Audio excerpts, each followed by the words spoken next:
Hello guys, स्वागत है आपका रिपीट करियर में। मेरा नाम है नेहा और आज हम डिस्कस करेंगे बैंक्स के बारे में कि बैंक्स क्या होते हैं, ये कौन कौन सी सर्विसेज प्रोवाइड करते हैं। आपने बैंक्स का नाम तो सुना ही होगा, ऑब्वियसली सुना होगा क्योंकि हम सभी के अकाउंट होते हैं बैंक्स में। ओके, जहाँ पर अपने मनी को डिपॉजिट कराते हैं, जहाँ से हम लोन लेते हैं हमें जब भी ज़रूरत पड़ती है।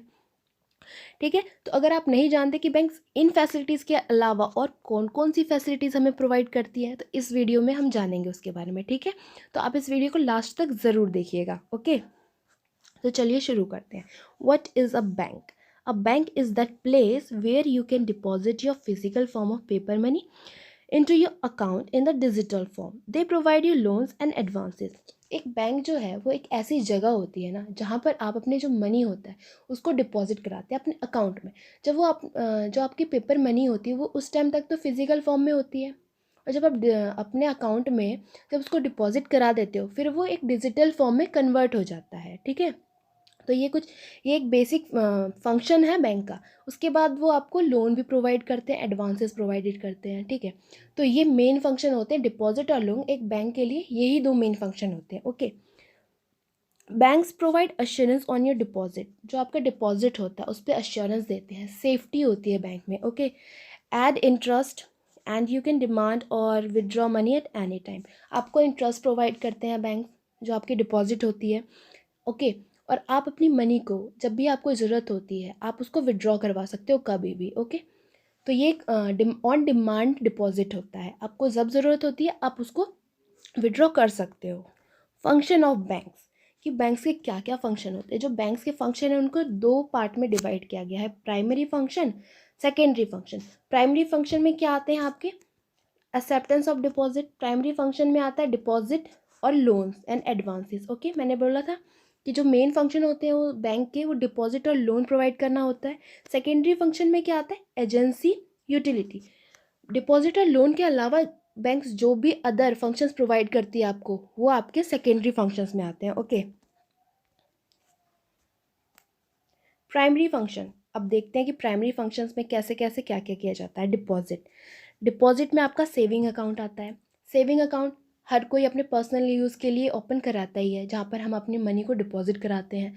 तो जो सेविंग अकाउंट होता है ना वो पर्सनल इनकम के लिए होता है। ठीक है, जहाँ पर आपको कुछ इंटरेस्ट मिलता है, यहाँ पर आपको एक मिनिमम बैलेंस रिक्वायर्ड होती है। ओके, यहाँ कोई लिमिट नहीं होती है आपके डिपॉजिट पे, और आप जब मन चाहे जब आपको ज़रूरत हो आप अपना मनी विड्रॉ करवा सकते हैं। करंट अकाउंट क्या होता है?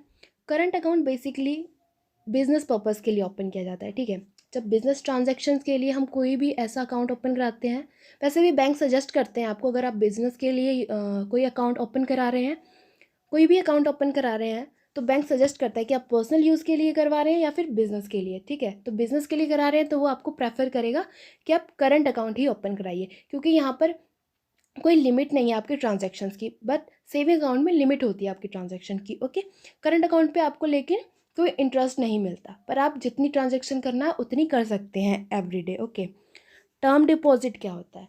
टर्म डिपॉजिट में भी आप अपने पैसे को डिपॉजिट करते हैं। टर्म डिपॉजिट में हमारे FD RD आते हैं।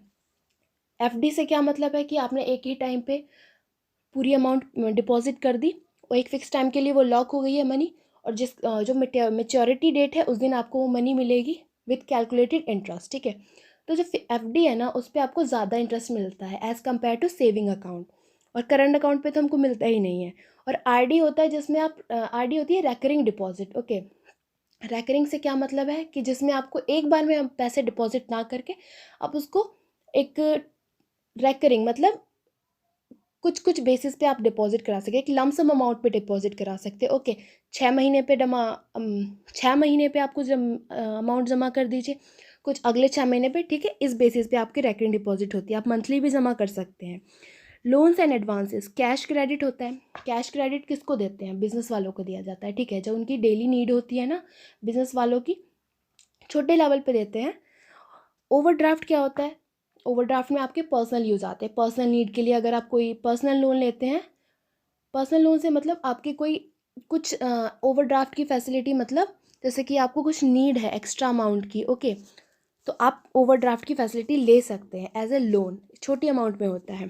टर्म लोन, टर्म लोन में क्या आता है? आपके हाउसिंग हो गया, हाउसिंग लोन हो गया, एजुकेशन हो गया, ये सब आपके टर्म लोन के अंदर आते हैं, ठीक है, जिसमें आपके लिए आपका टर्म डिसाइड रहता है पहले से ही कि कितने साल तक का आपका लोन है।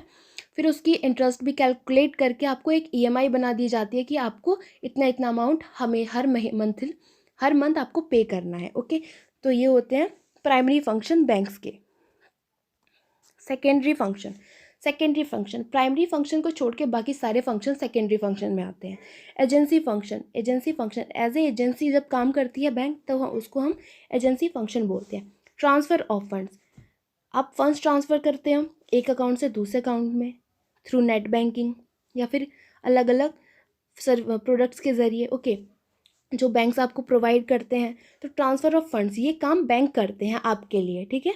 कलेक्शन ऑफ चेक्स, आप चेक्स असाइन करते हैं किसी को, ठीक है, तो बैंक आपका चेक्स कलेक्ट करती है, उसको चेक करती है, फिर फंड ट्रांसफ़र होते हैं। पेमेंट ऑफ बिल, आपके कुछ बिल्स होते हैं जो आप अपने अकाउंट से लिंक कर देते हैं, तो हर मंथली बेसिस पे बैंक आपकी तरफ से आपके बिहाफ पे उन बिल्स को पेमेंट कर देती है। पोर्टफोलियो मैनेजमेंट, क्या होता है? पोर्टफोलियो मैनेजमेंट में ये सब चीज़ें आती हैं जब आप बैंक क्या करते हैं, जो आपके जितने भी डिपॉजिट होते हैं और आपके जितने भी लोन्स होते हैं, ठीक है, सबको जब मैनेज करती है तो उसको हम पोर्टफोलियो मैनेजमेंट कहते हैं कि आपने कहाँ कहाँ कितना कितना अमाउंट किस किस जगह पे लगा के रखा है, ठीक है, और कैसे कैसे लिया है। यूटिलिटी फंक्शन आपके लिए स्पेशल प्रोवाइड किया जाता है। डिमांड ड्राफ्ट, ठीक है, अगर आपका उस बैंक में अकाउंट नहीं भी है फिर भी आप अपनी पेमेंट बैंक्स के थ्रू करवा सकते हैं डिमांड ड्राफ्ट के ज़रिए। ओके, लॉकर फैसिलिटी क्या होती है? आपको लॉकर की फैसिलिटी प्रोवाइड की जाती है। आप अपने गोल्ड आके कोई भी ऐसी डॉक्यूमेंट जो आप चाहते हैं कि वहाँ हम बैंक्स में रखें, ठीक है, सेफ्टी के लिए, तो आप रख सकते हैं। अंडर राइटिंग ऑफ शेयर्स क्या होता है? शेयर्स मतलब कंपनी, ठीक है, जब कंपनी अपने शेयर्स इशू करती है तो बैंक्स क्या करती है, उनको अंडर राइटिंग की फैसिलिटी देती है, मतलब कि उनके कुछ हिस्से शेयर्स खरीद लेते हैं बैंक, ठीक है, कंपनी से अश्योर कर देते हैं कि ठीक है हम आपका इतना हिस्सा खरीद लेंगे, और उसके बाद जब कंज्यूमर्स या फिर बायर अवेलेबल होंगे तो उनको उस मार्केट के प्राइस पे फिर शेयर्स को बेच देते हैं, ठीक है। तो ये होगी अंडर राइटिंग ऑफ शेयर्स। तो ये थे सेकेंडरी फंक्शन बैंक्स के।